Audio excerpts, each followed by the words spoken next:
You give me a cat, give me make another kid. You're my heart, I'm your rib. If I ever had you for you, I would do a bid. And I can tell that you're ready.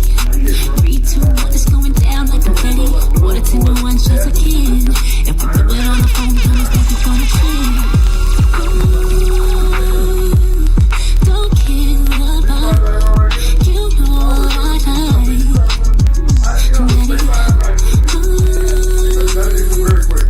It's on tonight. I'm talking on sight. That's just how we roll. Ooh, it's 450 Panda on 101 TKO Radio. Yo, yo, yo, yo, yo, yo, yo, yo, yo, yo, yo, yo, yo, yo, yo. What's good, man? What's good, man? What it is, what it could be, what it should be, what it's not. It's Thursday. It's Green Room Thursday, Industry Thursdays. I'm in here with some of the most industry guys I know right now. My guys, the Private Property Group. I'm good, fellas. How y'all doing, man? Good, man. It's been a long day. Long day. Whipping A. So listen, just to give the people an introduction, because I did interviews with you guys. I had a legendary interview with you guys. Yeah. That night, that was a wild night. That was a wild night. Yeah, it was our first ever interview that was an hour long, so. Oh, yeah, we did go an hour long just off the buzz. It was crazy. But you guys came into Atlanta and really, Atlanta's a city that has so much fake and flex. So many people have this, and the way you guys have worked, I think you've experienced it now and realized, like, damn, it's everywhere. Yeah. There's so many people in Atlanta that can tell you what I can do this, and I'm going to do this, and this is going to be on the table and that. And a lot of it's just ideas and not actual moves. Yeah. So with you guys working in kind of like we said, with interviews and behind the scenes kind of in a sense, you really get to see behind the scenes how a lot of these people who you thought were somebody, excuse my language, ain't shh, you know what I'm saying? So I think it's funny because I feel like the same person you guys see online when I'm talking crazy is the same person when you guys was at the crib and the camera was off. I was still talking just as crazy. That's fine. If not, probably a little bit worse. Yeah. But like, I just feel like transparency and being in a place where you can just do good business is the key to success. I said all that to say this. I have yet to see you guys not do good business. I have yet to not see you guys outwork everybody in your market right now. I swear, I feel like every time I look up and there's another interview, it's like, not only are you guys like killing interviews, I don't know half these people. So I feel like I'm failing myself as a fellow DJ in the community, not knowing a lot of these other guys. That makes me realize, like, dang, you're not really networking like you thought you were. Like, you're really networking in your pond of people. But Minnesota has 10,000 lakes. Yeah. So I'm not networking enough, you know what I'm saying? And you guys brought that light to me. I was like, every week it's a new person that I don't know. And then as I start paying attention to these people, I realize that some of these people are playing a lot of shows, like just as much as I am. So like, it's good to get out there and see different people, network, work with some of these artists that are up and coming. I do kind of consider myself an OG in the game to a lot of the artists that you guys have because I've played in different countries and different festivals and stuff. And me and CJ with Midnight Panda have just pretty much opened and worked with everybody that's came through Atlanta. So I kind of feel older in a sense, but like I said, it's refreshing to see how many people, and I've been watching some of the sets more often. I'm like, some of these guys are good. Yeah. Now, I'm not gonna lie. Some of the interviews you guys have did, there's some trash DJs that you guys have let get on that platform. Yikes. And I was gonna have to address you guys today about that. Like, y'all can't be letting some of them transitions. And here's the worst part about it: you guys be in the videos. So, and he like before I even go there, first of all, you got Brandon here, who Brandon's like, me and Brandon had a ball at my house because he was like, this is the first time I've ever been roasted by somebody when I'm interviewing him. It was brutal. I feel like I didn't deserve it. I didn't deserve half of that, low-key. Well, Brandon's like super chill, super mellow. He does the interviews. I'm going to be real with you. When I watch your interviews, I get upset because the character that you are, I feel like you deserve like millions of TikTok views. Wow, I feel like if you caught like if people watch the interviews, but I also feel like the type of interviews you do aren't like what this younger generation draws to, like TikTok. Yeah. Like if you were out there doing the 360 girl videos and like you would blow up. You'd blow up tomorrow. I hope so. But staying true to your brand and what you're doing is the most important thing, and it's more respected. But man, I'm just saying, bro, we maybe need to go to Miami a couple weekends and just get you out there walking around. I mean, my man's got the Chuck Taylors with the no tongue in them, like with the big.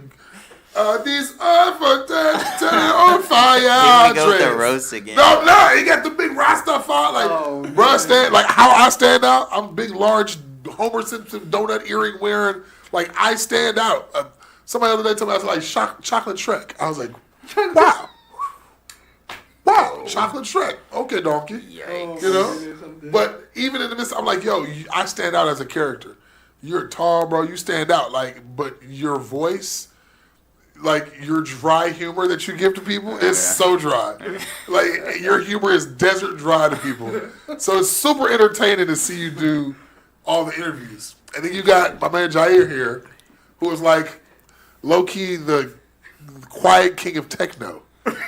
My man's, I was looking up at that, I was like, my man's got hella sets. Like, dude. I look up here in Chicago playing on some, I call them the tatas, where the turntables be up here at your chest. It's just like you're just spinning two tatas, just rotating areolas, you know what I'm saying? Oh, man. So I looked up, you're in Chicago playing shows, bro. You're networking with like the house and techno community. And it's just like amazing to see that you guys both have like such a strong brand together, but you do two different things. And it's like that works because what you do, he can always support you, and that you can always support him. Yeah. So it's dope to see you guys come into the scene like young lads, right? And get your paws wet in the Atlanta industry. And I'm sure you've had to muck off some of the nasty poo that people leave everywhere. Man, I definitely want to say like we're not that young. I'm 27. How old are you? Man, you're young as hell. No, but I'm just saying like I'm 28. I'm gonna be 29. Like literally, yeah, like so we're 3 coming up on weeks. 30. I think that's where like a lot of the motivation. I was having hard-ons looking at Jet Ebony magazines before you was born. Like I got a 10-piece on you. I was playing traveling baseball.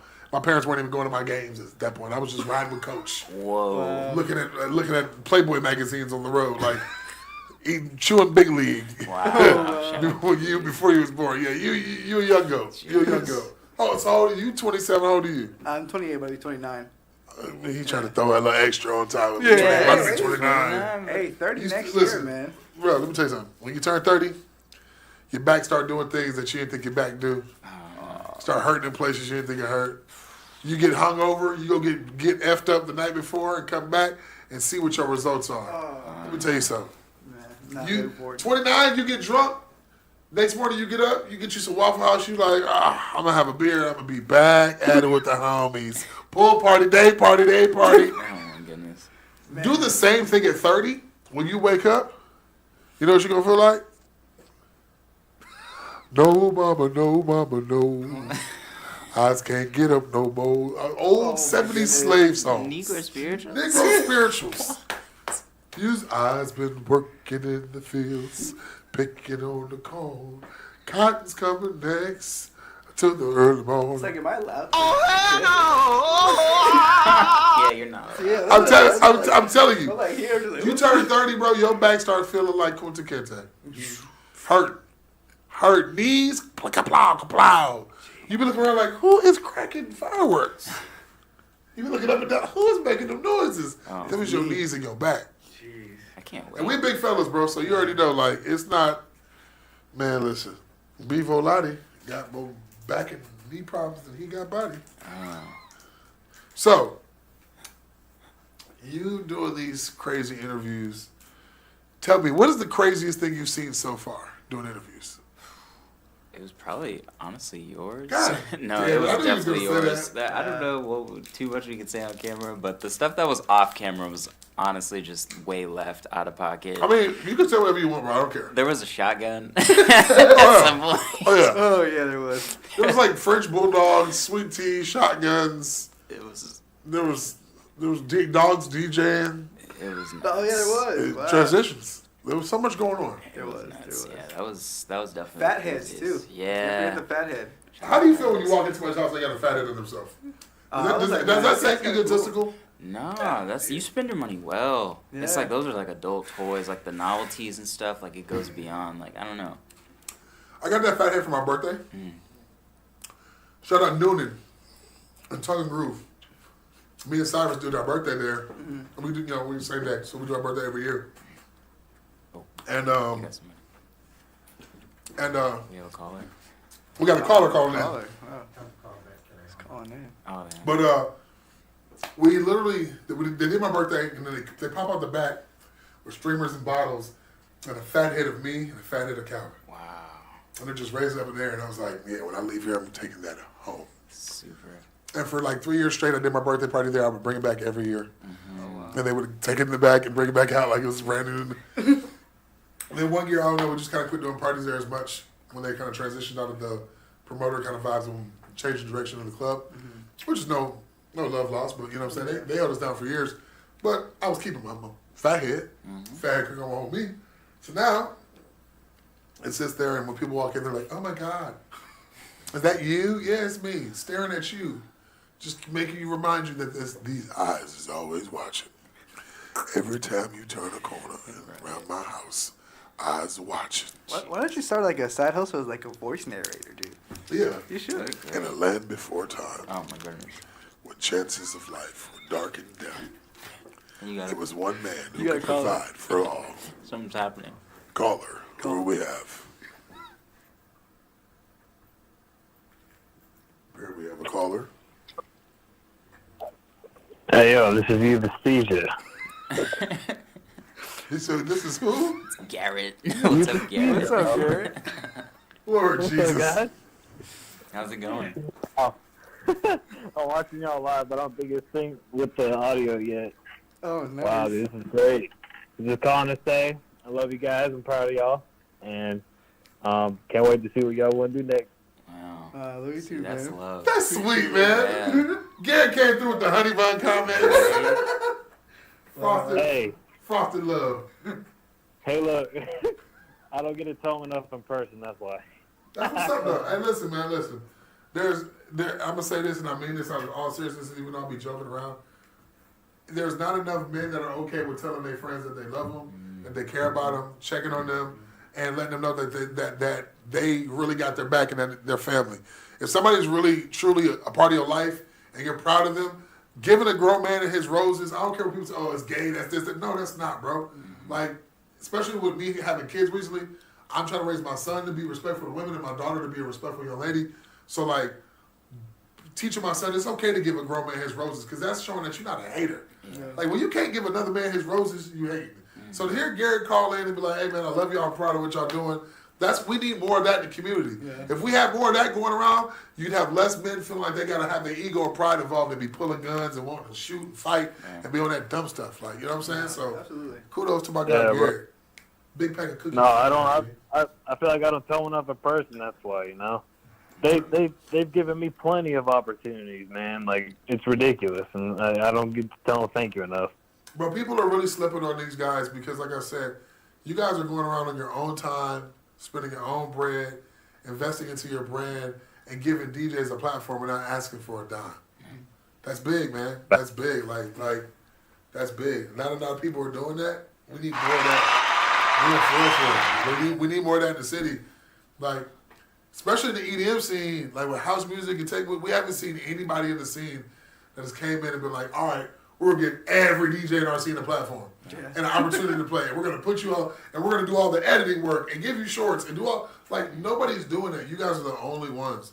So I promise you, just stay down because it ain't about me, but the vision I see for what you guys can, what I would give you guys opportunity-wise, you know, and the doors I want to try to open for y'all. Like, bro, I see y'all at festivals next year killing it. No, we for appreciate sure, that's it, the goal, for man. Like a dope little private property booth. Oh, yeah. Something niche. The private property booth would go Like, wild. bro, you know, like, tell me I'm not lying. Like, if you had, like, you know, like Nardwuar does his interviews, he always has that weird little box room they take everywhere to festivals.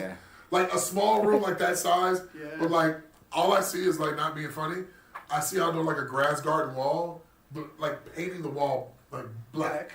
That'd be dope. So do like an all black grass wall, and then trim the private property logo into the grass. Very sick, So it's yeah. black and white, like it's like a football field logo Yeah, almost. yeah. So when you walk in, it's just a small little booth with like nice LED trim around it, just black grass, private property group. Like that. That'd be Very hard. sick. dude. Just interviewing everybody, you know what I'm Right. saying? You imagine that at Rolling Loud and just Oh, like dude, little it's Uzis so down here at your nipples. Just like, oh my God, man, it was so crazy. You know what I'm saying? Like, that'd be lit, bro. I'll be there like, man, I told them to put that black grass in there. Don't nobody do that black grass like y'all do that black grass. Jeez. Hey, Garrett, you still there? Yeah. Hey, I have a question for you real quick. What up? Who are your 3 favorite DJs right now in Atlanta? Atlanta. Yeah. Man, I'm not gonna lie, dude. I think it's my friends. I think number one is my boy Dan because me and him's got the same taste in music. Yeah. Then I love you and I love Coley, dude. Oh, Honestly. yeah. I think y'all. Man, F you, Gary, you guys. When I see you, it's on site. No flowers for me, no chocolates for me, it's on site, Gary. Chitty, chitty, bang, bang, Gary, gotta go down. Hey, no, but for real though. Yeah, I mean, everybody here's got talent, but like you guys are, you guys hone in on your styles, man. You guys really like perfect your craft. So, I have a lot of respect for you. And you always kill it. So, Well, Garrett, we appreciate you, bro. We're gonna take this next. See? It don't even matter. They hung up, Garrett. Well, if they watching it live, they can call back. You know what I'm saying? They gonna call. If it's meant to be, they'll call back. Yeah. But yeah, Garrett came over here and gave some love, man. Some respect. I'm telling you, we need more of that in the community. For sure. We need less bad blood, which brings me to my next subject. I recently played a show on Underground. It was like an after-hour show I told you guys about. And this young man, I'm not gonna look. I don't feel like you should air people's business out there. But I feel like when you step into a professional realm of the industry, you open yourself up to certain realms. Yeah. I am sick and tired of doughboys and trap stars wanting to convert themselves into club owners and club promoters and trying to use the formula of how they used to operate with finessing with the trap into the venues. So you got DJs chasing people for their bread, promoters going, oh yeah, I got you at the end of the night, I got you at the end of the night. Like, we have to go back to, as DJs in this community, getting back to, y'all need to start dropping the deposit. Yeah. We need a deposit, and we need a minimum rate for everybody, because you'll get where, you ask a certain rate, and then there's somebody who'll come right behind you like, well, what'd they say no to? Oh, he said no to 700. Oh, well, I do it for 6. And we're undercutting each other just to make $1. In the long run, you're taking the whole, because next time they're going to give you 5, and the next time after that, they're going to hit you with all we got is 4. Before, you know what, you DJing for 6 hours for $250 and a pizza and a $50 bar tab. Yeah, and you know what? I think speaking on that, as a DJ, obviously myself, one of the things that I did a lot was doing free shows. When I first started the first year, and I'm proud of everything that I did, everything that I was able to curate with Brandon, my friends, and the opportunities that I was able to come by from it. But now at the point in my career, obviously with the brand, and obviously me as a DJ, I'm taking it more seriously. So there comes to a point to where I can't just do everything that I work so hard for free anymore, And that's a thing, not about me thinking I'm better than this person or that person. It's a business standpoint, because at the end of the day, we're working hard and we can't just be spending all this money forever. Look at this. Say a DJ wants, a venue wants you to come DJ for 2 or 3 hours. They want to give you $100, right? Yeah. Now, what I ask myself is, $100, I got to pay to park, I got to put gas in my car. You add up all those elements and you break down what it cost me, if you give me a bar tab or not, that $100 I might come home with $63. Now, $63 and you got to think about it. You got the traveling time, the 3 hours you're DJing. If you got to set up or breakdown, so you're out of the house about 5 hours. $63 in 5 hours, just divide that up by the hourly rate. Yeah. We're talking less than what you make at Chick-fil-A. So you asking me to leave the crib, especially if I'm leaving with equipment, that's thousands of dollars. That's true. To set up and break down, play for 3 to 4 hours. You want me to be the MC and the DJ and bring good mics. You want all this service, Yet still, you only want to give me $100. But people at Chick-fil-A make more than that for just saying my pleasure, smiling and handing food out of a window. So I'm sorry, but no, I can't do that. That's disrespectful. The amount of hours it took to make that mix or get my music ready for your event, the amount of times I had to sit up and think about what I was going to say in a post, that's a lot of work. Yeah. It may not be the work some people, oh, that ain't work. I go out and I jackhammer on the side of construction. Yeah, but you also got medical insurance for you and your kids. You probably on some type of union getting $65 so you getting $63 an hour to be out there. You know what I'm saying, jackhammering. Yeah. So the financial don't compare to a person who's a struggling musician. Yeah. So I say that because there's a new ENT. I don't know if he's going to continue doing shows, but this guy chose to come up with his own ENT called Bodie Gang Entertainment. Mm-hmm. He booked a show in Atlanta at Underground. He asked me to play the show because I had a personal relationship with him, knowing him beforehand, as in seeing him out in the EDM community, and deemed him to be a good guy. I didn't think anything of it. He was like, "Hey, bro, look, you know, it's the first time we new ENT. We're trying to start off, so I cut my price more than in half. I cut my minimum rate. Let me be clear. Yeah. I cut my bare minimum asking rate in half, and then took some more off. Oh my goodness! To make sure that they could win that night, so that they could benefit, because I saw what they were trying to do. Yeah. I felt like it was a positive move for the community. Mm-hmm. To this day, I've still been chasing this man about my bread. Damn. Now you out here trapping. Crazy. Yeah. Let's just call a buck. You out here trapping. You popping bottles. You saying you passing party packs to girls and sucking balloons down like you going to space and NASA. You know what I'm saying? The balloons be $20 a pop at these parties. Let's keep it a buck. So what are we really saying? Well, you guys, you guys have been to some of the shows out and some of the shows Artist Control we've did. Yeah. When we throw those shows, if we don't have the budget for security, the venue, all the DJs, the food, the liquor, whatever it costs, if we don't have the complete budget for those shows, we don't do it. Yeah. If everything doesn't add up, we don't do it. We recently had a show that we brought in the book with some certain artists in Augusta. The promo and certain things weren't done the right way, so the sales weren't looking as well. We spent a lot on production at that time, and we chose to fall back and go in a different lineup in a different direction because we didn't want to put ourselves in the point where we could not afford to pay everybody. Yeah, that's the important value of it, being able to pay everybody, even if your show flops, because DJs talk. Yeah. So the first thing, if you play a show and I see a new show, what's the first thing I ask you? Did you pay? Yeah, did you play it? How'd it go? How'd it go? What was the production? How was it? How's the sound? How was it? 3 things you want to hear from a DJ. How's the sound? How's the vibe? Did you get paid? Yep. Sound was crap. Vibe was mediocre. I didn't get paid. Haven't got paid. Have all the messages from them, emails and everything. Haven't I got paid? Bro, just stop answering the phone. But you be around people I know. I really could I really could air you out, but I'm trying to be on some keep it G. Yeah. But it's bro, don't have me chasing you about my bread, bro. Man, that's crazy. Because the thing is, I used to be in the streets. Everybody at one point probably did their thing, especially if you've been in the industry. You've been around some type of street involvement before. But I ain't in the streets no more. I got kids at home. You know what I'm saying? I be coaching football. Yeah.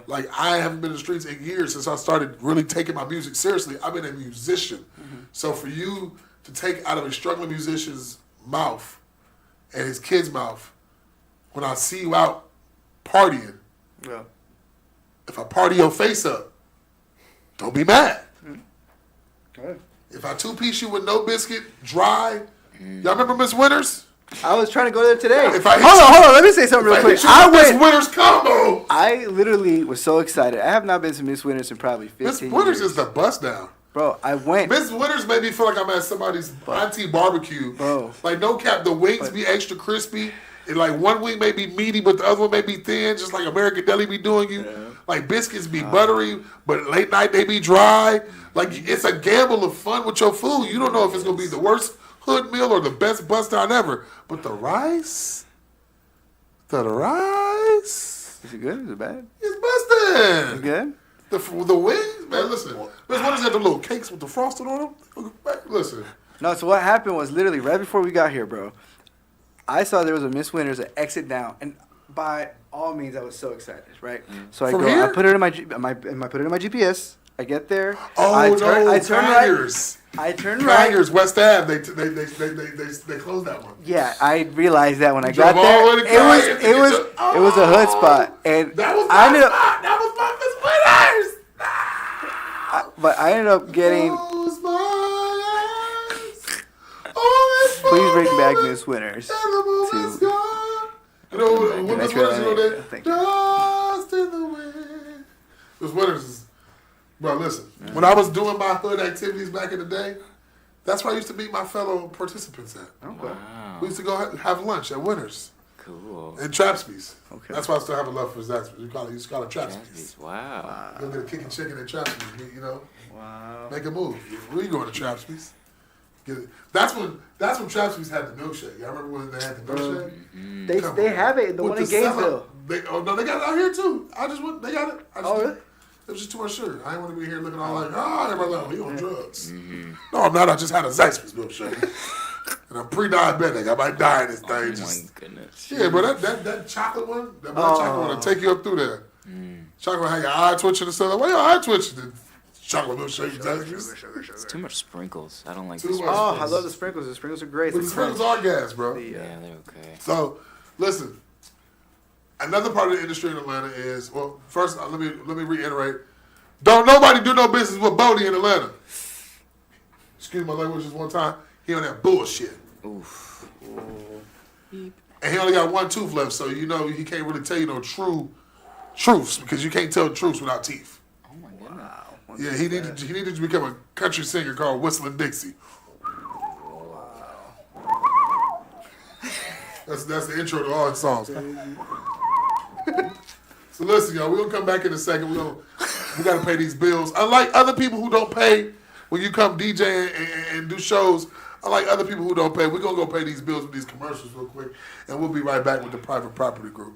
Holy shit.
started too.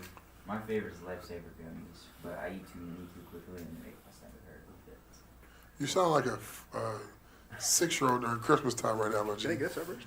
You sound like freaking This guy Home always has Alone. good snacks. Like, my favorite candy is Lifesavers, but I saved myself too many times with and I almost risked my life. Oh. They're gummies, so it's like What, you got the all pink pack? Yeah.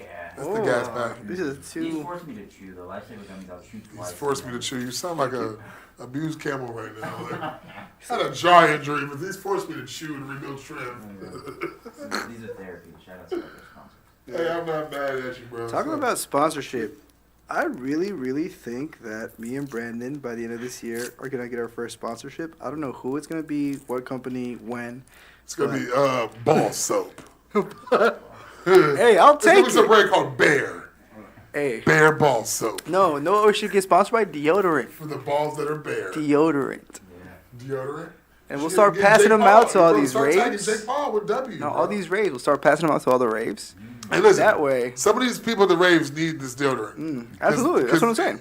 It be smelling like 10 pounds of bounce that ass in there. Straight Yeah. up. Yeah. Travel packs. They need like traveler's packs because I'm talking about the rave be smell like wet dog. Like, you know when it rain outside and get that musty smell and then your dog come in the house? You be like, shake outside. And you walk in like, I ain't got to shake. And you get by the couch and just shake. Now your couch, every time you plop down, your couch just got a scent of dog. like wet dog or like white hippies at a concert. Just sweating amongst each other. Just layered on top. Oh, man. Like wook on wook sandwich. Oh, the nappy white boy and white girl dreads. Oh, yeah. Just those dirty, sandy, dreaded Yeah. boots. Dripping just garbage truck juice out of them. And no shade is being thrown here. These are all just facts of things I've seen in life. I've been in that crowd and be like, what is that smell? Dude's like, I don't know, bro, but I haven't showered in 3 days. It's you! Oh, geez. You're that smell. You haven't showered in 3 days at a festival. You're that smell, bro. How do you get around that? Because we have yet to go to a festival, full transparency for people watching. Yeah. You've yet to be at a festival? Yeah, like a camping, like 2-3 day festival. So like, All how right, does that so work? for me, festivals, are we talking DJing or are we talking patron? Oh, let's go one and then one. All right, so as a patron, I'm OCD. Or we'll go camping festival first, and then we'll go like city festival. City festival, you're in a hotel room or Airbnb. If you're not washing your ass, there's no excuses at that point. You should be when you get back at the end of the night, you got, in a hotel room, you got unlimited soap, unlimited water. It's hot. Water heat is bigger than earth. You know, it's no reason why you can't be in there for 2 hours revitalized. You can use your shower as a sauna in a hotel room if you need to. So there's no excuse at there's no excuse at all, but there's no excuse at you're camping or Airbnb.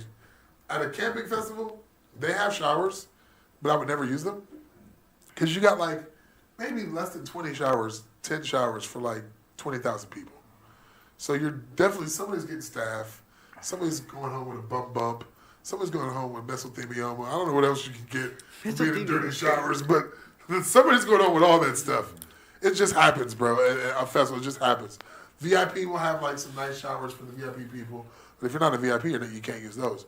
Me, I like to camp VIP with my Jeep because on my Jeep I have the roof rack with the shower on one side, canopy on the other, and then I have this gas-powered water thing that you just plug into the water connection, or to I turned a 40-gallon trash can into a water container, put a spigot on the bottom. So you plug that into the bottom, turn the gas on the little propane tank, and boom, you got hot water right there next to my car, and I can have my clothes in the back of the car. Nice. I can drop my seats down and put a mattress in if I want, sleep in the car with the AC, with my little TV or not. But I like pop-up tents, so we do the instant tent. You get you need to go camping at a festival properly. You need 2 tents, a canopy, and just at least one of those bathroom shower combinations so you can wash your butt every day. Some people start off with just a little, the bag you fill up with water and put it on your fucking, excuse my language, put it on your roof and let it get hot. Yeah. I'm done with that though. Just bring propane, plug it into it's like $150 on Amazon. plug your propane in, plug your water in, your hot water. It has like an shower attachment. You hang it on your roof rack, and then you just shower. It's just like being outdoors with piping hot, 100 up to, I think it goes, water can get up to like 107 or 110 or something like that. 112. Dang. More than soup. That's hotter than jacuzzi. Yeah. That's crushing it. So I always have a shower source. If I'm glamping, which means I'm gonna have a nice shower, or I'm camping and I'm having my shower outside my tent, and like also have my portable toilet because I'm not gonna squat in a porta potty that people have just been destroying all day. Just final destination, blah, out of everybody's butt. Like you're pretty much out there. These kids are doing drugs and eating carnival food. That's not a solid combination. Like when I walk past the food selections at a festival, and I see like, pause. Everybody says pause, but the sausages with the onions and the green peppers and stuff that you see at the carnival. So those same vendors with like all the fried chicken tender sticks and stuff, they be at like all the festivals. Jeez. So like you can only imagine like I just watched my homie eat a glizzy with onions and green peppers and fake nacho cheese and curly fries. And then for $120? For $120, and then he's gonna go lay in the field and do lines of God knows what he has in his knapsack, and hit a Deepster pen, and then later on that has to come out of him. Just come on, bro. With all the alcohol and drugs and everything, you just know that it's just disgusting. Those porta potties are just Holocaust at that point, bro. Yeah. Just deadly. Horrible events. So I would never, as a large man. I know you know this, bro. Let's keep it real. Like, what are your... This is the most random way this is how I love my show. It just goes random places. What's your 3 most scariest places to take a poop as a big guy? Oh, wow. That's a great question. Because we know certain people don't even think about this because they're small. Number 1 is a mom and pop country-ass gas station. Boom. Yep. I'm talking about like you're going towards Ella J. You're talking about the one that they got the key with the wooden strip on it. Oh yeah. You got to go out the back of the building. I'm talking about the one you have to wash your hands with the fucking bleach. So you got to spray your hands with the spray bottle they got in there. I'm cussing so much, fellas. It's my fault, but we got to be responsible here. But yes, I know. Yes. But literally, those places where when you get back in your car, you got to put on Christian music. Oh man! The next 30 miles is just you and just John P. Key and Kirk Franklin. No lights, trying to wash your sins away. Number 2 would most definitely have to be an airplane. Come, my dog. He feels what I feel, bro. Because I can barely fit. I can't stand in there. I'm sorry. And I need 2 seats. I'm keeping it up with y'all. Against everything, I pee in the sink in airplanes because I am too wide to turn sideways and pee. Hey, there you go. And it gets hectic in there. And if you notice, it's long ways. It's not.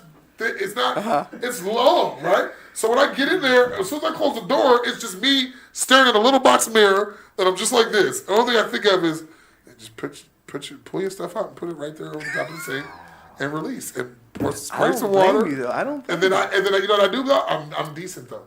I make sure that I aim properly so it's not a lot of splash effect. And then I get like the napkins with the foam soap, and I wipe everything down. And I go back to my seat. Hey, bro, let me tell you something. Some of the things we do, people say that's crazy, and then like think about the night that you went out with that random chick that you met and went home with her and the things you did. Am I really that crazy for peeing in a sink because I can't fit in the bathroom?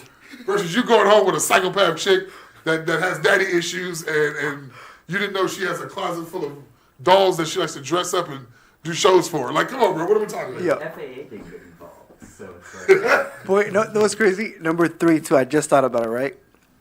Wish Lounge men's bathroom all the way because it doesn't have a fucking lock on it. So every time you gotta sit down and take a shit, I literally put my fucking... Every time I go and use the restroom, I literally put my leg up and I have to hold the door because if not, somebody's gonna knock in there. And some people don't care. Yes, the big stall. No, they fixed the door. They did? They fixed the door. That was a horrible experience, though. I'm scared of all those bathrooms. I mean, I'm grateful that I use the artist bathroom, but because I'm just not doing that. But bro, like it's funny because as a big guy, these are things that some people don't take in consideration when they go out with their friends. Like, bro, I'm not going with y'all to like. I'm gonna be real with you. My friends love MJQ. I love MJQ. My bruh, CJ Calvin and them, the broker, they do a show at MJQ. last time they did this show, I was on the way. My stomach went to hell, and I said my butt was going there too. And MJQ doesn't have, in the men's bathroom, it's just urinals. Just 6 urinals, no walls. What? Yeah, it's just wide open. Just everybody. No, I'm not being racist, but sometimes it gets weird in there because white guys go in there and say, white guys jokes are like the gayest jokes ever. Oh yeah, for sure, dude. Like you're sitting there peeing, and dude's like, I'm gonna grab it right now, and put it in my mouth. It's like, what are we talking? I'm just trying to pee and go back outside. Who are you, Brett? Is that your name, Jason? Chad, chill out, bro. Whoa, like, dude. I know you guys think that's funny, but you telling me you're gonna touch me and put me inside of your mouth is crazy work. Crazy work. Crazy work. Yo. No, it's so funny because you said there was only 6 urinals in that bathroom, right? There's like 6 urinals in that bathroom, and then there's one bathroom that's like in the front of the club that has like a toilet, but like it's like when you open the door, it's wide open to everybody. So if you blow that thing down, like and walk out, everybody's gonna be like, "What is the smell?" Oh Lord, Wow. fat boy, I blown it down. And you know when you fat, everybody always be like, "Oh, yeah, it's gonna be worse." I'm like, first of all, I had a midget friend that I went to Havana nightclub, and he took a dump in the bathroom next to me, and I thought he died. I said, he had died in there, bro. He's in there. He pooped out his body and has died in that little stall. He had dry. I was like, bro, he probably had, his butt got stuck in the hole and got sucked out. He's gone in there. It smelled like dead insides. And then he jumped down, and all you heard was, when he jumped down off the toilet seat, and I seen them little feet walk past the stall. And not being funny, he's so short he almost leaned over to check on me. I was like, hey man, hey, I'll be out in a minute. And he was looking at her in the stall. I never forget giving old buddy a double shot, and he was drunk for the whole night. Double shot of tequila on his birthday. He took that shot and it was done. I can't even remember Bud's name. I got it on my phone. But if I say the name, they might cancel me of what he is in my phone. But the little Spanish dude, bro, he used to always come out, little Spanish little person. And he had the little baby hands, so like he can't hold no big cup. And so it's only shots, ain't no cocktails.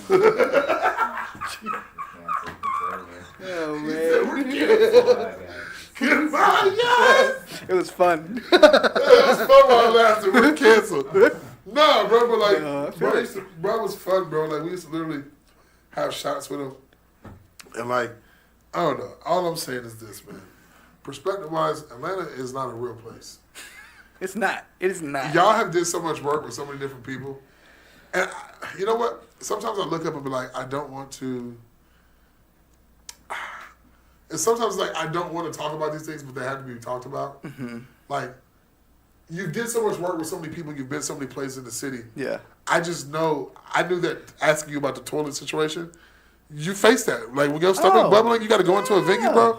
Like, no shade on nobody, but like, if I got to go to the cuckoo room to DJ, I'm going to go home and do all type of spiritual rituals to get everything out. I'm doing a 2-day cleanse before I get there, because there's no way in hell you get me to put my pants down in that bathroom anymore. I'm sorry. Love the people, staff, venue, but the bathrooms in that thing, it's treacherous work. Treacherous twins, like Drake says. Do you think Cuckoo Room or Veranda has worse bathrooms? I mean, it's the same building, bro. The bathrooms are literally above each other. It's like heaven, hell, and purgatory. I don't know. Jeez. I remember I was in. I don't think Veranda has toilet seats.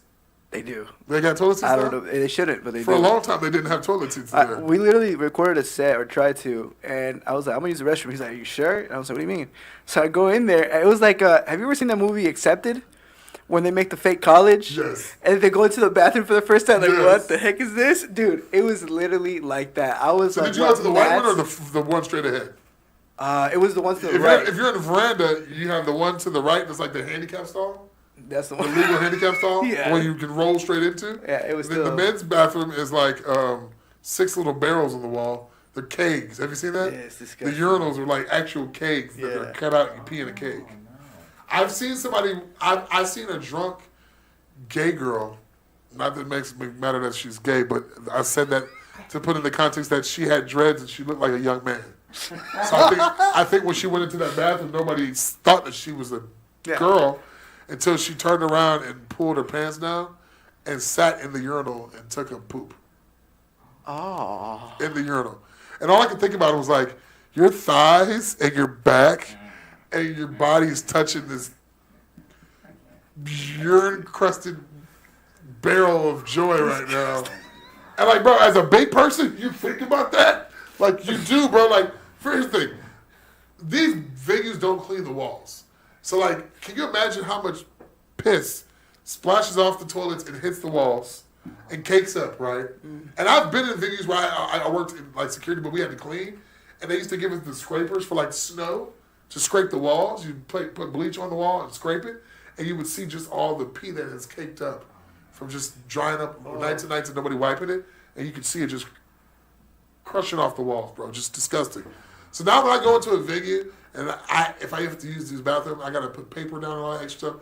Once I get ready to sit, if my thighs touch the wall with my pants down, if my raw thighs touch the wall, I cry. I sit right there in that toilet and I cry for myself. I shed tears of oppression. I should, and I do. And it's like, bro, did Condoleezza Rice work her whole life for me to get here? Is that what it came down to? Jeez. What did she do? I don't know what she does. I think Condoleezza Rice is like one of the most, especially in the early Use names for people that 2000s. don't know what she does. Yeah, it's just like Condoleezza Rice. She sounds like a new type of Spanish rice, though. You want yellow, Condoleezza. fried? You want yellow? You want fried? You want white? Or you want Condoleezza? Whoa.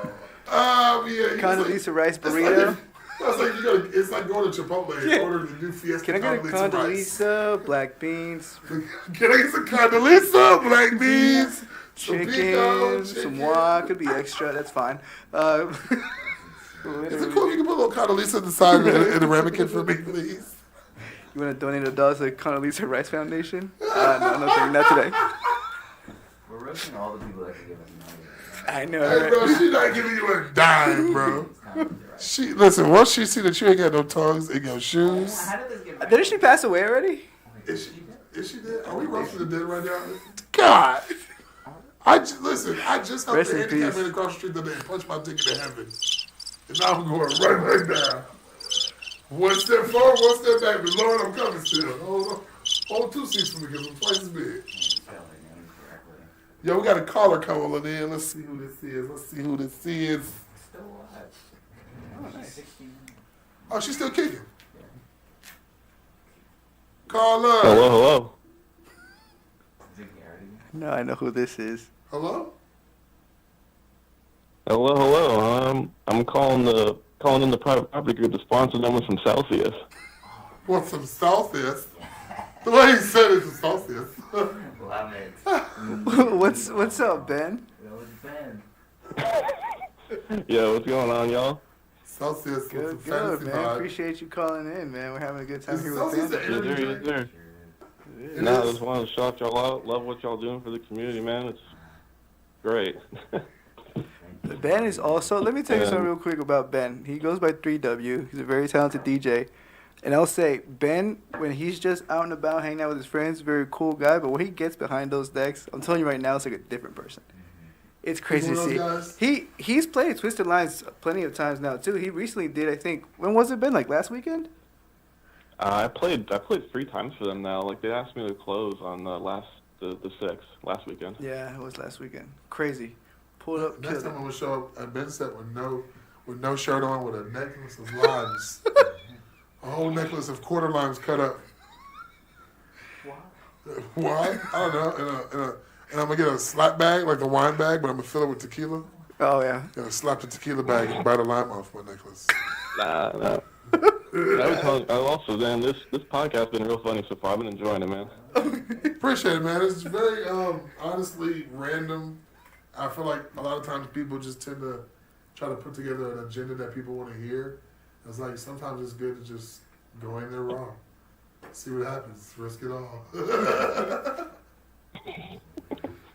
Oh, man. Nah, it's all cool. Is there any And then, any special DJs you want to give a shout out to, Ben? shout out JMJ. Sounds Shout like a out dope 450 warehouse Panda, for the next deal, but I'm and here shout for out it. Euphostesia You prestige, okay. and Lecker. Wow, Lecker, nice. We do love Did Lecker. you guys do interview with Lecker? Yeah, we did. He's the guy who ripped his shirt off, remember? Yeah! like, whoa, slightly only mans. Okay, that was your you guys' opening episode for only mans. You know what's funny? He was actually Jason Momoa invited him to his release party for his vodka. He was actually there today. I saw that. Yeah. Dude, Lecker is the most insane. unique character in all of Atlanta. I can really talk about Lecker forever, dude. He's a funny guy. He's very he's a great DJ. He's a character. He's now acting. He was in the Baby's music video holding a girl up where she was booty shaking. It's crazy. Yeah. Like a wheelbarrow with viral dude. Yeah, I did. I mean, listen. Oh, that was him? Yeah, it's With the Lecker. wheelbarrow? When he was like holding her up. Yeah, it was him. I need me some with some bop in it. Okay. Lekker sounds like a. Lekker means tasty in Dutch or cool. I was gonna say it sounds like a fat guy with a list. Yeah, Trying to say tasty. he wants some alcohol. Give me some liquor. Listen, I don't want to hear about nobody say nothing about me drinking a little liquor. Okay. Ain't nothing wrong with a little bit of liquor every now and then. Mind your business. Because what the grandma said, if you're not going to liquor, then you go drink some liquor. You know what I'm saying? This man's crazy. Wild behavior, bro.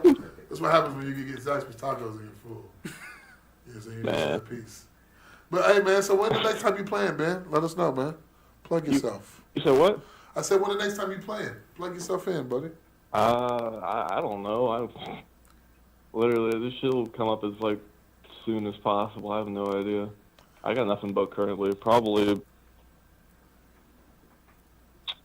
I've been thinking of spots to where to do my year mix at though, towards the end of the year. Oh yeah, I will say this too. I officially agree with Ben that from now on, because he did our end of the year mix last year, I'm gonna let him do it again this year because it was really good. It was really, really good. What he does is Thank you, man. No, for sure. It's 2 or 3 songs for each month.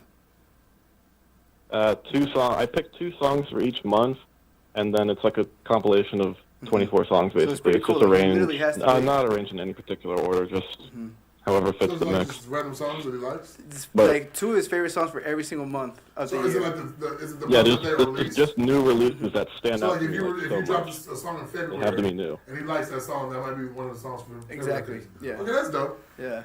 I thought he was just like, yeah, I like this old Flux Pavilion song from 6 years ago. For the year, yeah. Nah, Okay, that man, makes sense. they're- That's dope. New releases literally is like, 'cause if I listen to the new shit and it like really speaks to me when the first time I hear it, like, damn, that's a contender for that mix.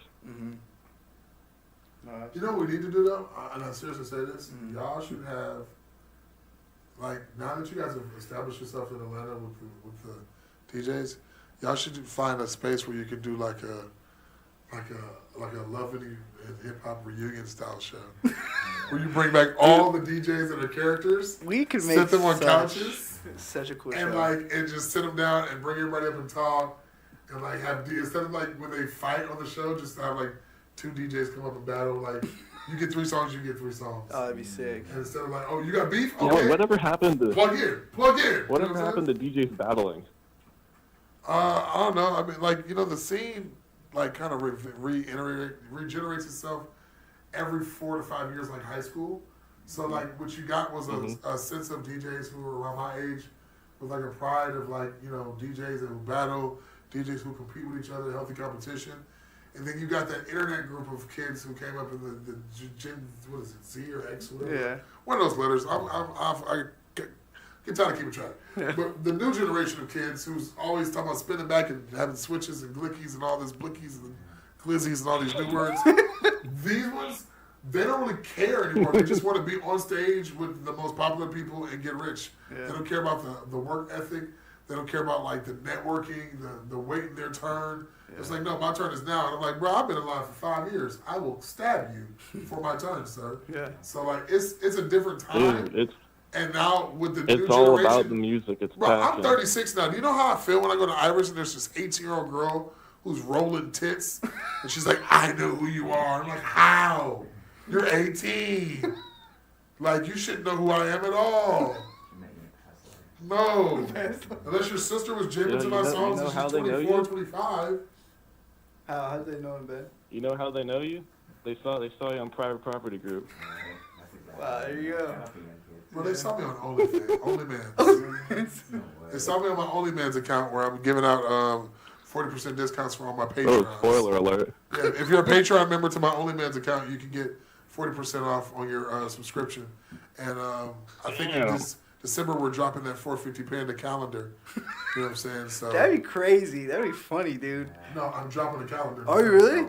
It's a calendar of me holding all my favorite DJs. So like it's me holding like Nitty Gritty. It's me holding Subtronics.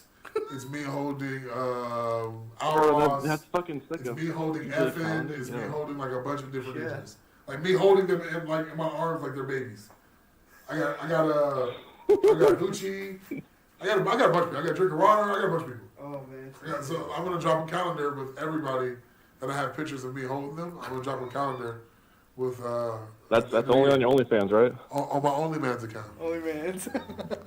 Damn. On my OnlyMans account. But Sign me up. honestly, I'm thinking when I was last time Subtronics was here and I was kicking it, I was telling him Ice, I'm like, was he cool? And he was like, bro, yeah, do it. Like, he was like, that'd be funny as hell. So I was like, yeah, I'm gonna do it. But I wanted to try to do it where like if I could get like people whose birthdays were in that month, it would make more sense. Yeah. So I've been trying to like calculate all that. I don't have enough for everybody's birthday, but you know, I still got a couple months left to get it together. So I figured the best thing for me to do is just look at a couple of the homies that I really like rock with, and I'm just gonna fly out and travel to a couple shows, Do that. We get my Nice, interviews nice. on, and do some more. You know, get my pictures, my last minute pictures from my calendar, and then yeah, bro, December I'm gonna during the holidays I'm gonna drop a holiday calendar Oh, that'd be sick. from man. 450 with love. Oh, heck You know? yeah. Damn. And then girls can be like, oh my God, I know this guy. I'm like, what, Subtronics? No, the fat black guy holding him. No, Philly the bear that's holding him. That's crazy. I know him. Like, yeah. He's bought me drinks before. I fed his section and ate all the tacos and chicken tenders. If a girl says I gave her, I put a taco in her mouth, I know she's not lying. Wow. Like, bro, you gotta remember, at one point we'd be at Believe, and I literally had my drum set taco set up on stage, and I'm playing drums and cooking tacos at the same time. Like, I'm playing drums and there's steam rising from onions and bell peppers, and they're like glazed and like grease, like right in front of me. Oh my goodness. I showed you that drum set? Yeah, you did. You did. Bro, listen, I love that drum set. To this day, what's your favorite drum set? I don't know. I guess the one with the grill on it. The one that I can make pancakes, eggs, and bacon, or make like tacos or burgers. That's so crazy. I cook anything on that grill. You know, hash browns in the morning, bro. Imagine a sunrise set and I'm sitting there on the drums making hash browns and steak, egg, and cheese sandwiches. Just going at it. Just Yeah. going and passing them out, bro. Wow.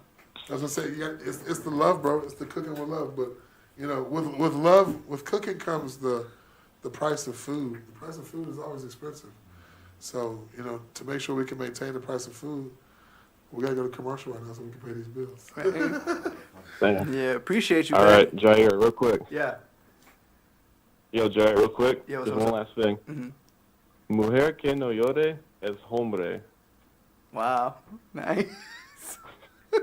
All right, y'all stay safe, man. all right? All right, man. last thing, man. Enséñame dos pechos. Grande huevos en tu boca. That's insane. What is that even? I don't even know what Ben said. I'm just so lost. I feel like I know what he said, but I can't even think about what he just said.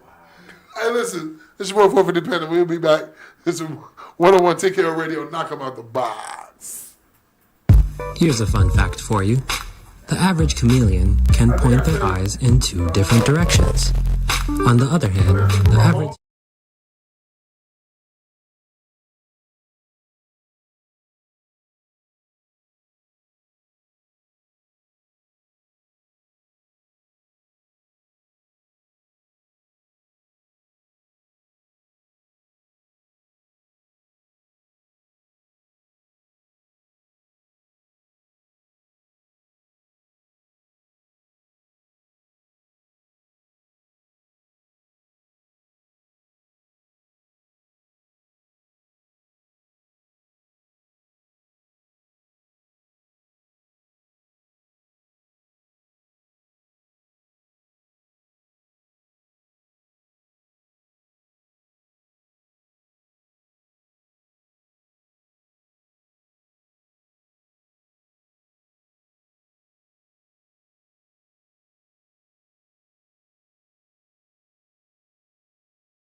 You're live in the mix with 450 Panda on 101 TKO Radio. Knock 'em out the box.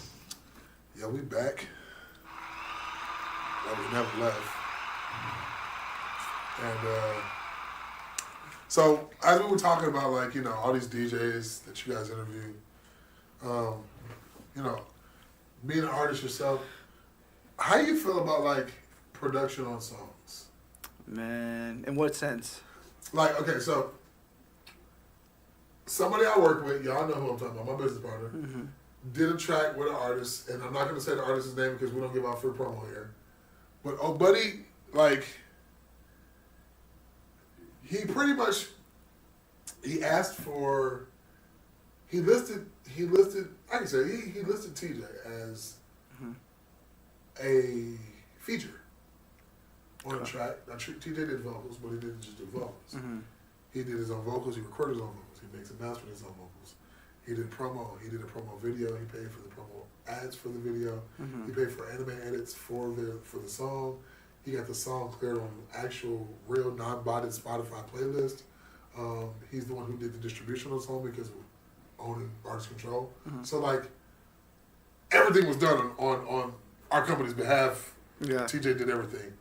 The person he did the song with just made the beat. Gotcha. We will take the caller and then we'll get back to that. Yo, yo, yo. Hello, everybody. How are we doing? Why that sound like an advertisement?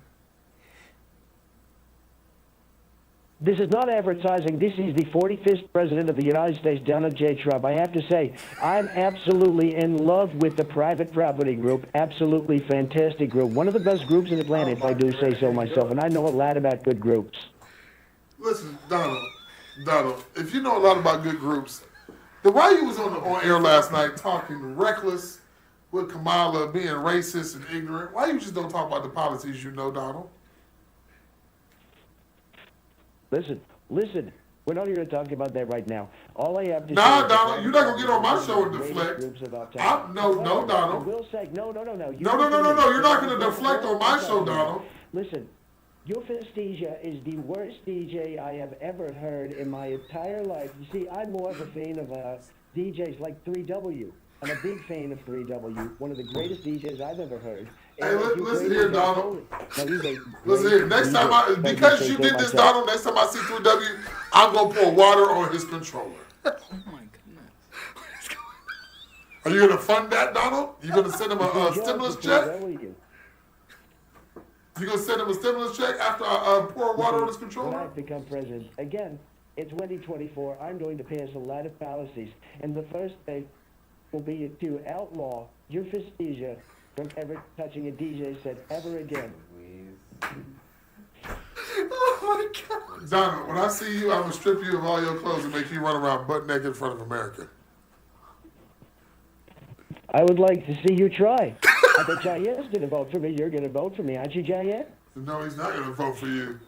You dirty orange Twinkie man. Oh my goodness. You same color as the Oompa Loompa You sound man. jealous. You sound very jealous. I am jealous. I'm jealous. I'm jealous of your toupee. I'm jealous of your toupee. I'm jealous that you can do all that moving on Air Force One with the wind and it doesn't move. Hey, Donald Trump, I got a question for you real quick, actually. It's not a toupee. How dare you call it a toupee? Yes, what is your question, my good friend? Tell me. What are your... Who's the American president? What is your question? You're not the president! What are your top 3 private property sets? Your top 3 favorite private property sets? He's going to say 3W, 3W, 3W. Who's not 3W? Let's do that. All of them. Give me 3. Give me 3. All of them. All of them. That's exactly what he was saying. It's all of them. I absolutely love Which, all of them. okay, so do you love all of them like you love like you love all of the Bible? You can't do. What's your favorite verse in the Quran? Well, I'm not a fan of Leviticus. Not a fan of Leviticus, if I do say so myself, of the Bible. However, I'm a big fan of 3W. I absolutely love 3W. My favorite artist, just not you, Festia. You need to remove him. Hey, Hey, Donald, listen, bro. What can I do to get me and you in the ring for a charity fight? Well, first of all, you'd have to give me a small loan of $1 million, and then maybe we can talk about beating each other up. I don't know, man. We could do it for charity. I mean, why I gotta give you $1 million to do it for charity? I thought you was for the people, Donald. Wait a minute. You starting to sound like a hypocrite. Look, the moment that Euphestia creates a good set is the moment that I will step into the ring. Do you understand? It will never, ever happen, okay? And I know a lot about that, let me tell you. I'll tell you something, Donald. You put your best man, which I'm assuming is 3W, since you've mentioned his testicular region 3 times on this show. You put your best man up against my best I love man. 3W, and I know a lot about 3W. You don't know enough about 3W, do you? You I don't don't. know. I guess I as don't much because you about keep saying his 3W as name. I do. I absolutely love Dave Bradle. How much do you know about VW Bradle? You don't know Tell nothing. me, do you love 3W as much as you love China? You know, you're crooked. You're crooked. Do you love 3W as much as you love China? Panda. That's who you are. I don't want to hear from you.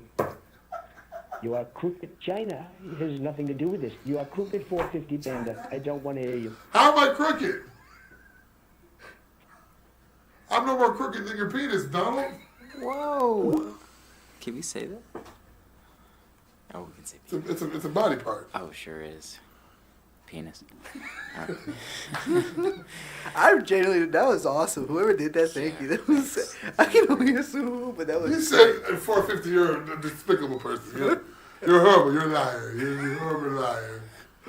Listen, take it from me. I'm an orange man. I know. I will say AI is crazy nowadays. Bro. Yeah, it's getting too far. Hey, listen. At first I was like, that's one of them automated Yeah. government. Come vote for us. He was about to hang up, and then he said, "I love the private property." I said, "What the hell?" All right, somebody want to play around.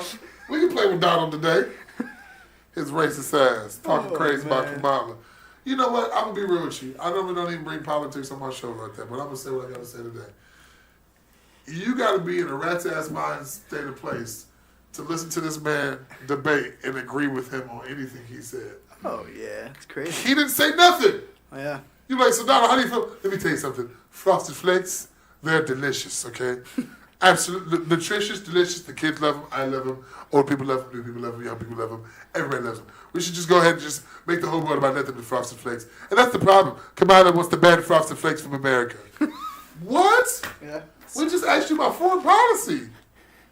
Not about Frosted Flakes in America. I don't give a damn about Kellogg's. That man is crazy, bro. Other than that, I was like, are we really? Is this what we're really doing in America? Who do you think was the last great president? Genuinely. Honestly, keep it real? Yeah. Bill. Bill Clinton. And I say Bill because, yes, politics, everybody wants to talk about, the policies and all that stuff. But, like, when it comes to the people, the struggling people of America, they want somebody that they can somewhat sense that still feel relatable to them, that you care enough about the people. Yeah. And Bill was like, listen, I'm eating fried chicken, playing saxophone, and getting top in the Oval Office. What more American is that? That's facts. Sure resonates. My with me. side chick and my main chick ain't messing with me no more. That's what Bill said. And stood on it. Yep. And when they asked Bill, did you cheat? He said, black men don't cheat. I said, oh, Bill. Bill! That's insane. Bill said black men don't cheat. So you're confirming that Bill is indeed invited to the cookout. Bill is the cookout. Wow. Listen, your auntie driving down the road listening to that jazz music she listened to with all the, like, hip-hop songs is jazz. It'd be like a jazz song, and all of a sudden you hear, like, a saxophone come in, like, ba ba ba ba ba ba ba ba ba. You're like, oh, that's Hotline Bling by Drake. I know that song. Who do you think is singing that, who's playing that damn saxophone?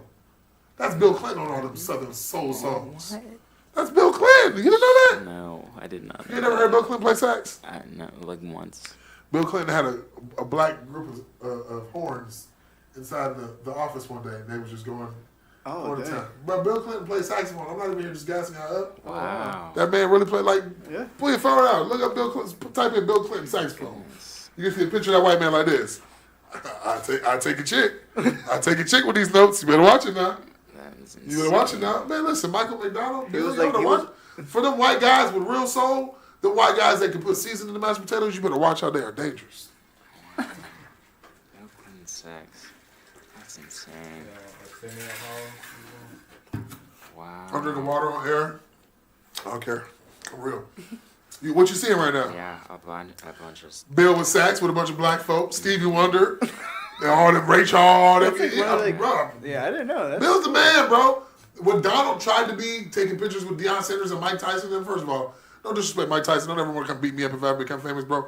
But Mike Tyson could barely even read at that point in his life when Donald Trump was hanging out with him. Donald was like, I can make you a whole lot of money. I like money. I'll bite your ear off. I'm a monster. I'm a monster. I'll bite your ear off. How you doing, Donald? I'm Michael. Bro, all I'm saying is I ain't hating on Donald. I think Donald, I don't think he's going to win. Yeah. But I think if he does win, it's America saying that they want a race war. Because the type of people that he's enticing to feel obligated and superior to other races is just white supremacy. So what do you bring into our country? Like, y'all came over here with slaves, and once we broke out of that, we tried to establish some equality for people. Y'all want to use the politics to run back into a modern day slavery. And the difference is nowadays black folks got social media, and we've had the Panthers since then, and we've had gangs, and people who know, I'm from Cali, we know the real meaning of what gangs started out as. It started out as neighborhood protection from white folks and the police. So, like, it ain't about, I'm not racist, but, like, when you really look at history, like, y'all have been shady since we got here. You want me to allow you to bring all the shady antics back and the shady energy back, but I'm not threatening or saying, but nowadays these young little cats got switches on these Glocks and all type of guns that fold up in the backpacks and stuff. 1 weekend in Chicago, you'll see most of them you ever thought you wanted to see. Yeah. If you think y'all gonna come out with this redneck supremacy and start a race war and it doesn't end well, it ain't gonna end well for nobody on this land. Because you got people who've been oppressed for over 400 years who have been waiting for a reason to fight back, and if you give them that reason, it would not be healthy for anybody. I pray we never get to that place, because the goal is to get away from that and get to what we're talking about, which is equality, bro. Like, everybody being equal. I'm chocolate. He mocha latte caramel. You like a Hawaiian roll.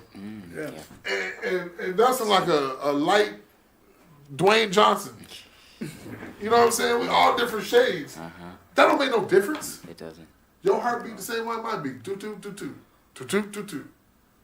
Boots and cats and boots and cats. That's how the heart beat, bro. Yeah. So all this election stuff is stupid. Yeah. Honestly, I think Kamala's smart, but I think she looks stupid when she argues with Donald. Like, doles her intelligence level down. Imagine this, though, right? Talking about politics. Imagine, and not just because I'm Hispanic, right? But how cool would it be? To have a Mexican president? Or just a Hispanic person in general, like, as a president. Yeah, because, like, I feel like... We'd have a taco holiday? Like, come on, bro. Dude, and not just that, but just, like, a bunch of, like, man, I feel like a lot of values that America was kind of brought upon. Stop the cap. Mexicans are the most American people that there are. They are family-oriented. Yeah. They are hardworking. Yeah. They mind their business. And they know how to communally get along. Yeah. And they know how to get down and party. Yeah. And they season their food. Yeah, there you go. What's more American than a hardworking, religious, family-oriented? Like, bro, Mexican men are the best men that you can really think of. They take care of their kids. They got 12 kids. Everybody good in the house. Yeah. Every Guadalupe got a Barbie wedding dress and cowboy boots on, and every little dude got a Pele jersey and some soccer cleats. Like, and that's not me being racist. I be in the store, and that's how their kids really be. Oh yeah. But guess what? Their kids don't want for nothing. They happy with life. Yeah. Everybody wakes up on Saturday morning. I think that's the biggest thing, being appreciative. You know. Bro, it be 16 of them in the house, and nobody got no issues, bro. But then you also wonder when you see them like. When you see like a big Hispanic family and they own like a bunch of land, you're like, damn, I wonder how they got there. 5 years living 22 people in a house that's built for 4 people. Yeah. You can save, if everybody working, you save enough bread. Oh, now they own 22 acres. Yeah. And they out there farming on their own land and working hard on their own land and minding their business and staying out the way. Yeah. And when people see that, they hate on them and want to call them names. Why? Because the work that they did, let's be a buck. Call a spade a spade. Most white people in this country ain't never really did no work. Most of you guys are living off the land that your family got from slavery. and it's trickled down through the family line. So, oh yeah, I tend to 50 acres on a farm out of 2,000 acres that my grandfather had when we owned black humans. Like, stop the cap, bro. You ain't had to work for that land like the granddad. You ain't swim across the Rio Grande and start over in your life to get to this place where you can own 22 acres. It was given to you. It was handed down. So when the people in America talk about religion and culture, it's like, what are y'all talking about? Everything that y'all have is built off somebody else. Yeah. Take black people out of this country. We don't even have lights in this building, cameras. None of this stuff is on. We don't really exist without black people in this country. So why do they try to treat us like we're a piece of, excuse my language, shit? Yeah. It don't make no sense. There's no validation in it. Like, the people who build your country right now are Mexicans. The people who built your country for years against will and willfully are African Americans, majority of them. So what do y'all bring to the table besides stealing people and controlling people? Yeah. Controlling the market, controlling the government. That's all you guys bring to the table. All the hard work has been done off the backs of all type of sources of minorities in this country. Sure. No, it's crazy. And it's crazy that people can listen to Donald Trump just bleach over everything and act like nothing really happened in certain situations. It's like, bro, how? I still remember you throwing paper towel rolls at somebody like you was cool, my G. Oh, yeah. And it wasn't even bounty. Gee. Wow. You throwing paper towel rolls and it wasn't even bounty. Generic. Bro. Stop it. Yeah, my hand's not even going to dry with those. Gotta use 10. Gotta use 10, and there's only 26 in the pack. I can dry my hands twice. It's ridiculous. Life, man. Hey, I think you act like a pregnant woman. I never knew pregnant women eat ice like that. That's crazy. Oh, yeah, that's a big thing. Boy, listen, pregnant women be eating that ice. Eat that ice. Especially that Zaxby's ice. Oh, yeah. Or like you get it from It's like racetrack. soft. Oh, yeah. It's a good Can you ice. please look at me a styrofoam cup of that racetrack ice, please? You be like, you be at racetrack like, man, why I'm up here buying ice? You just making cubes in the house. Yeah. They, Crush them things. they have that partnership with Krispy Kreme, too. They have, like, the donuts and the thing at Racetrack. They don't have them everywhere else, but Krispy Kreme and Racetrack are, like, These things he knows. yeah, And I love Krispy Kremes, but they be expensive. they are. So you know how I can afford those? I pay my bills. You know how I pay my bills?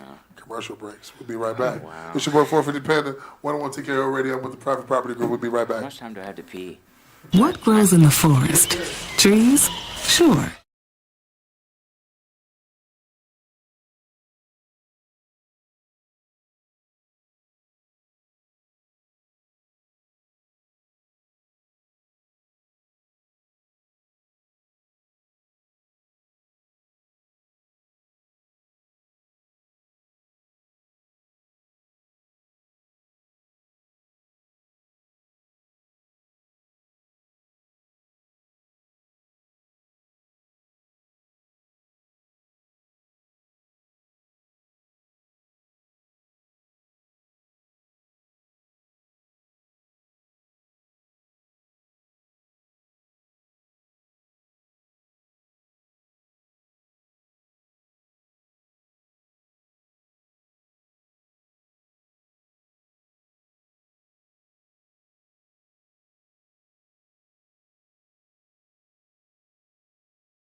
So we acting too bold. Take a seat.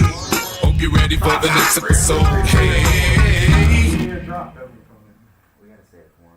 You're live in the mix. Hey, what it do? It's the boy Younger Land. You checking in on 101 TKO Radio. Knock 'em out the box. That was like a remixed drop right there. I'm not mad at it. It was like the blend of the best of both worlds. Nelson over there DJing. Listen, this your boy 450 Panda. We back. 101 TKO Radio. Knock 'em out the box. We just listened to some clean, wholesome Snoop Dogg, which I'm not mad at because, you know, Snoop be doing Animal Planet and stuff like that. It'd be funny. I took my kids to the zoo yesterday. It was pretty funny. I found myself pretty baked out on the edible. Nice. And I'm just talking to my homie at the zoo about the animals, and it was a bunch of like old white ladies around us. And they were like, "You're funny. I'm just going to follow you around and let you tell us about the animals." So I found myself like, could I do this? Could I I watch so much Animal Planet. I love animals. So, like, I'm sitting in the goat enclosure talking to the lady about, like, the salt bars and all the stuff that's involved with goats and sheep. And my homie goes, "How do you know all this stuff?" I was like, "Bro, I watch so much Animal Planet, so much YouTube. Like, some of the biggest YouTubers I follow are, like, super animal enthusiasts." Yeah. So I just felt like at home at the zoo yesterday, and I was giving commentation on how stupid some of the birds looked and how what was going through the gorilla's head. And I wish I'd have recorded it because, bro, I was crying myself. Oh, yeah. Bro, listen. And the lady, one of those old white ladies kept correcting me because I kept calling the gorilla Harambe. And she's like, "That's not Harambe." I said, "Listen, after y'all killed him, every gorilla's Harambe." Shout out Harambe. Shout out, man. R.I.P. my G Harambe, bro. Man. He didn't deserve what they did really to him. did, bro. He really did. He didn't. He wasn't dragging that kid around. He was just listen. He was saving him, really. He was saving the kid because that's how they do their kids, and he was just doing what he know to do. But on top of that, I know a whole lot of ghetto mothers that do a whole lot worse to their kids than what Harambe did to that child in that thing. They didn't have to kill my G. Yeah. They could have hit him with a sleeper, you know what I'm saying? A ketamine tranquilizer and took him off to. He would have been up all night. He'd have been chilling. He'd have been vibing all that, bro. Literally. Hey, they should do like, you know what they say, where are they now? Where they, the little boy at? Oh, yeah. Where's the little boy now? Still getting drug around the house by his mom. Oh, man. Still getting Harambe. Oh, his mom like, "Don't make me Harambe you." Right. Imagine that, bro. Imagine you get drug around by a gorilla in the cage and become national news, and then your mom uses that trauma as a reference to how much damage she'll do to you. Harambe's gonna come get you. He's gonna come get you. I will Harambe you right now. He's probably on ketamine. Paw. To numb the pain. What if she hits you with a paw? You know what that is. Remember that? Remember that gravel sound? Scratching across your ears? You remember that? Get dragged. That's awful. It's like, I say things that get us canceled, but when he reiterates them, it just makes it that much worse. Like, yeah, we're officially canceled, guys. Oh, my goodness. Cut the cameras, turn the mics off, it's over. Oh, Time to go. Man, that's so funny, dude. So what do y'all have planned for the rest of the year, man? What's the goals? Well, for us, I know for a fact, we've been actually working on some music. What? Yeah, so. You get on the verse? No. You gonna drop a verse on there? Like EDM, like production and stuff. I've been producing. I'm coming up on 10 years. So I started in high school back in like 2014. So some that I'm familiar with, but we're gonna start using our platform to kind of like inject our own creativity and everything. Yeah, we've been working a lot with some of the homies. One person that we've definitely been working with a lot is our homie Sosa P, man. Frank. Shout out Sosa. Effin. Yeah, Shout man. out Evan. You know Sosa P, Frankie V, all of them. You know 'em. I feel like I do, bro. I just don't be outside like that no more. Like they be outside. Y'all definitely did a show together like a long time ago. I forgot where. And I also feel like a lot of this lately is like people don't invite me to work because I got like new kids. Yeah. So they feel like I'm busy, but it's like you don't get the right to tell me how I spend my time as a parent. Mm-hmm. If you think you're gonna invite everybody out, just invite me. If I can't make it, I can't make it. I don't care if you invite me 30 times and I say no 30 times. MFer, you better invite me that 31st time. Because at that point, it's like, that's just what friends do. You don't get to judge my parenting and how I manage my time. If you got a show, you just give me the opportunity to support. If I can't support, you know why. If I can't make it, then hey, might as well talk about made it. You know what I'm saying? But it's like, I don't feel like I have a vast network with the DJs lately because I feel like the people who I do know that are connected to these people are the people who like don't hit me up But Got you. I see what when you're there's saying. a big show, Yeah. when they see my name on the lineup or something, it's like, bro, like, I'm family. What's up? Where's the pregame at? What pregame? Ain't no pregame. What list? What list? Oh, that's the worst, man. Let me tell you.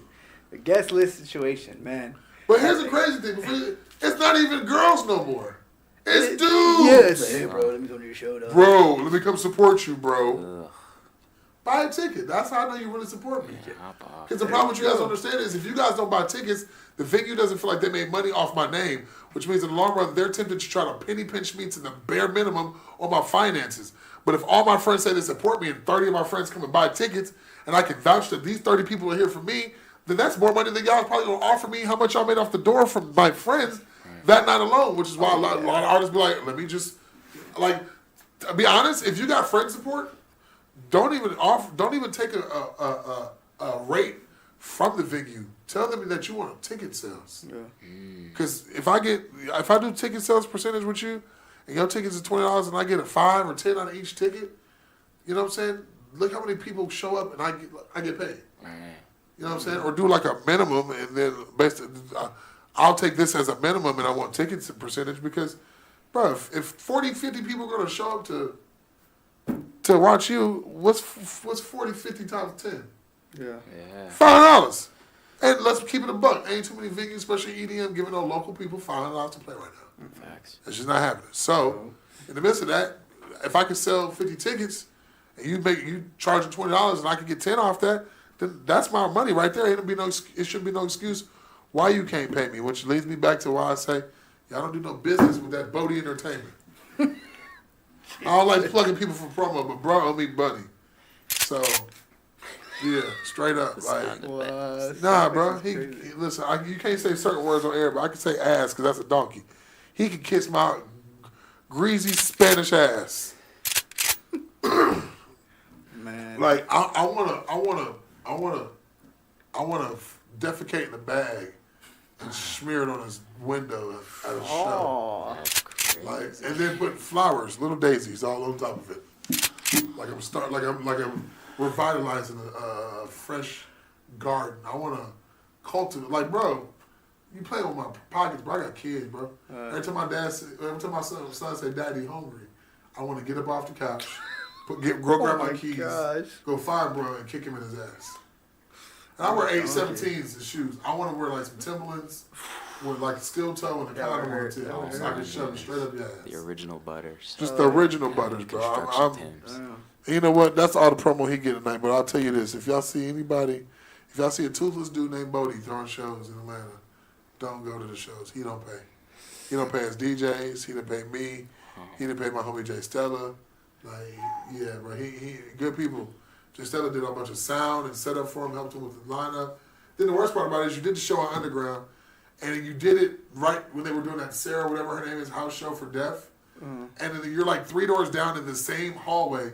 Def lets out like 1,000 people. You don't draw a crowd. Why? Because you got 18-year-old kids in there playing rhythm.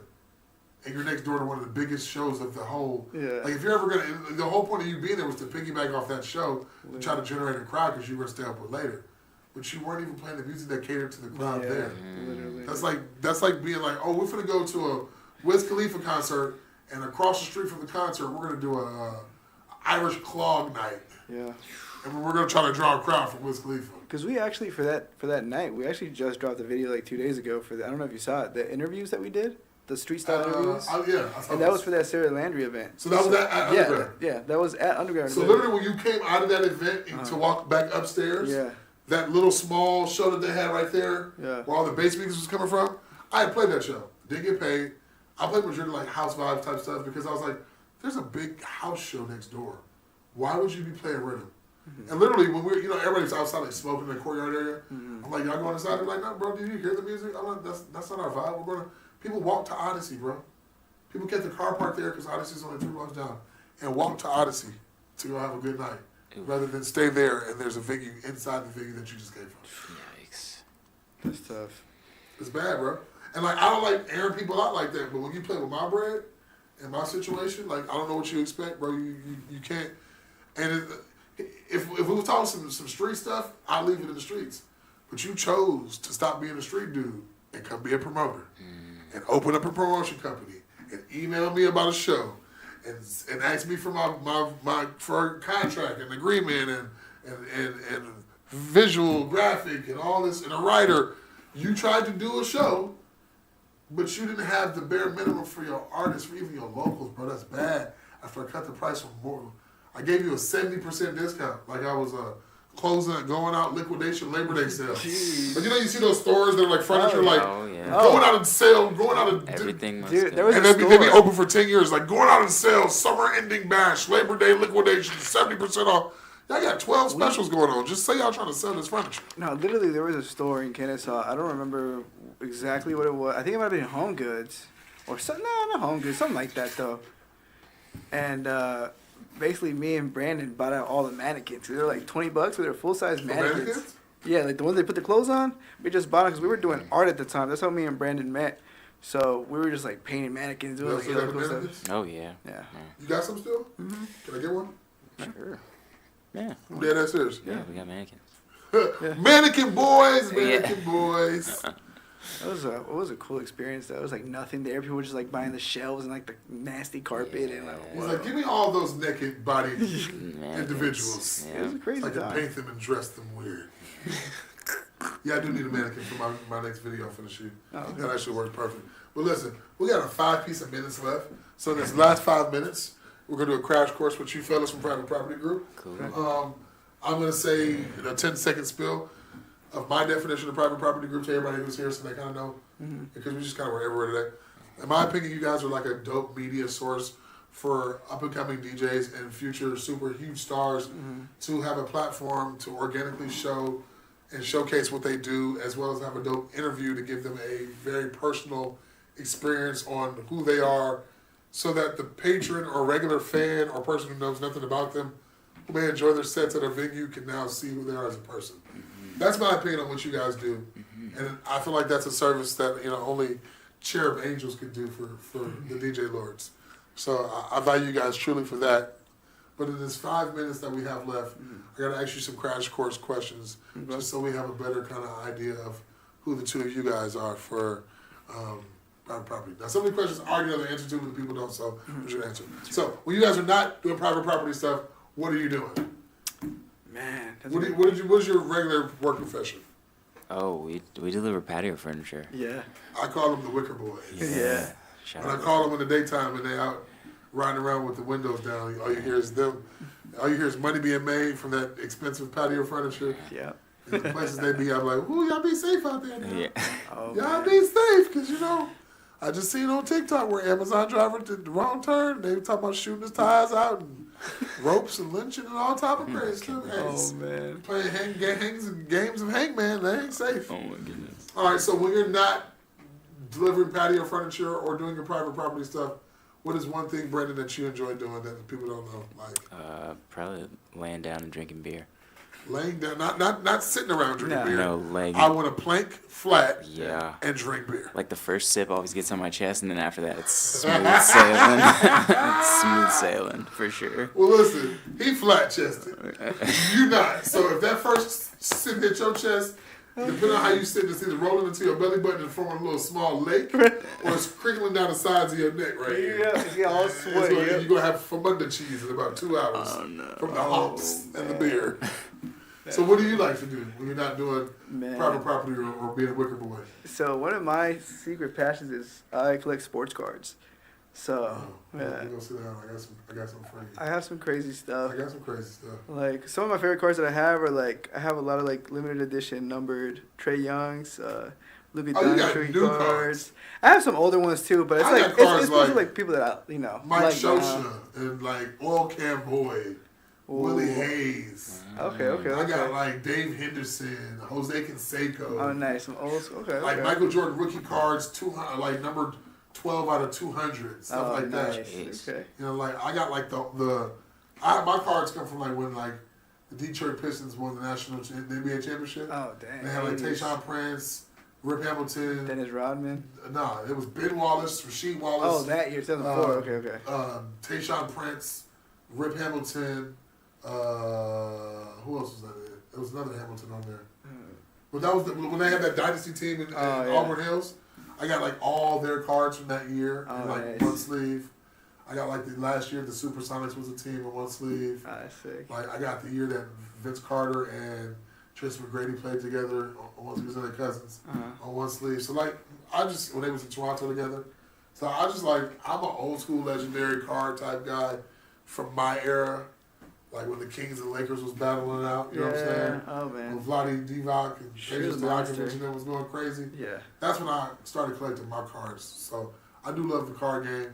I slipped off for a little bit, but I recently found one of my like old gas envelopes from high school. Oh, And I was nice. like, oh, you got the gas in here. Nice. Like, That's always a gas, cool feeling. gas. And then one of my homegirls' dad gave me like 4 or 5. He's a huge collector, like one of the biggest collectors in the Southeast region. Mhm. He lives in South Carolina on the beach. But she took me down there, my old camera girl, she took me down to his house. And like, bro, like, I got moist. Jeez. I got moist in the house. How much good memorabilia and stuff Yes. and cards and stuff he had. So, last 2 things. What's one thing that you guys are planning on doing this year before the end of the year that's going to like really put a dent in the scene in a good way? You know what I'm saying? You guys got any big events, big shows?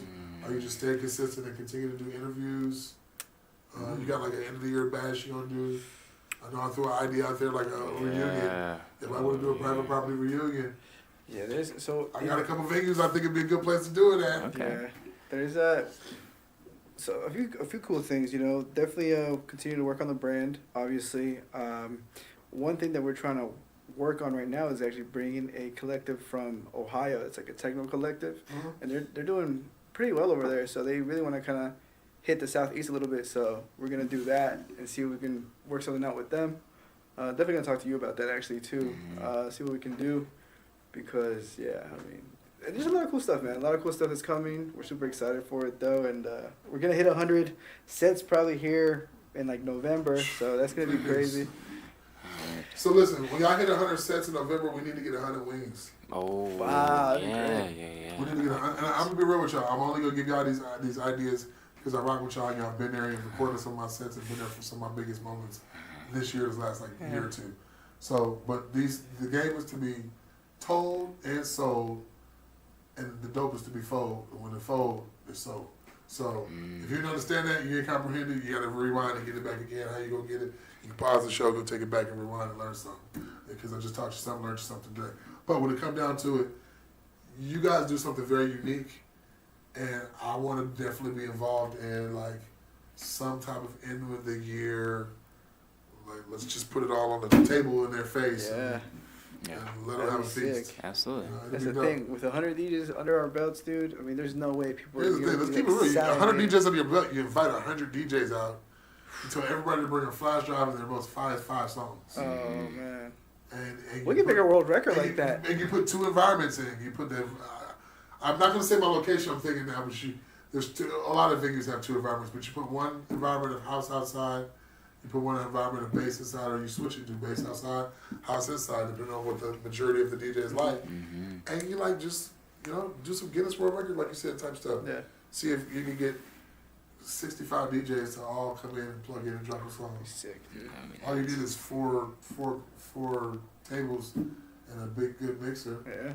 Everybody You you gotta go. plug in, come in, drop your song, unplug. After you drop your 2 songs, unplug. Slide next person in. Yeah. Just keep rotating everybody down. That'd be solid. Madness. And if everybody's on the same genre and same vibe, it's super smooth, super smooth. So, listen, man, I had a pleasure with y'all guys tonight. Yeah, thank you so Yeah, much. thank you. You know, y'all boys coming out, hanging out, chopping it up. Some of my favorite guys in the media game, private property group.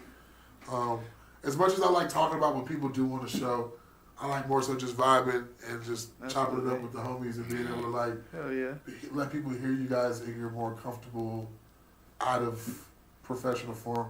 Because you guys are like, just like, you guys are straight butts when you guys go out. Let's keep it buck. When y'all come out, y'all seem like 2 square-ass cool kids. We're just here to film you guys and get out the way, bud. See you guys later. And I'm like, y'all don't even know who these guys are. No idea. Yeah, if they know, they know. You know what I'm saying? If you know, you know. If you don't, you don't. Yeah. But much respect to you guys, man. I appreciate you guys taking time out of your busy schedule in the week to come rock with me and chop it up and have Trump call in from England. Right? Crazy. Trump's in England calling in, you know. Shout out to all the DJs that was shouted out today. Yeah. You know, shout out to my guy Nelson always being in the back when the boards holding us down. You know, big OG, big boss in the back. You know, I had a good night tonight, good vibes, good energy. I appreciate you fellas, man. Listen, everybody, it's your boy 450 Panda, 101 TKO Radio. Knock 'em out the box. We are the people's plug. In case y'all didn't know, I gotta show y'all the new sign. Y'all see that saying, right? We the people's plug. Get plugged in. And as long as you plugged in, you can never get unplugged. You know what I'm saying? When you're with the right people. Don't do business with Bodie Entertainment. Oh my goodness. You savage mouth. You savage mouth. Whistling Dixie country singing, spit in a jar on the porch, sweet tea mouth having little boy. I want my money.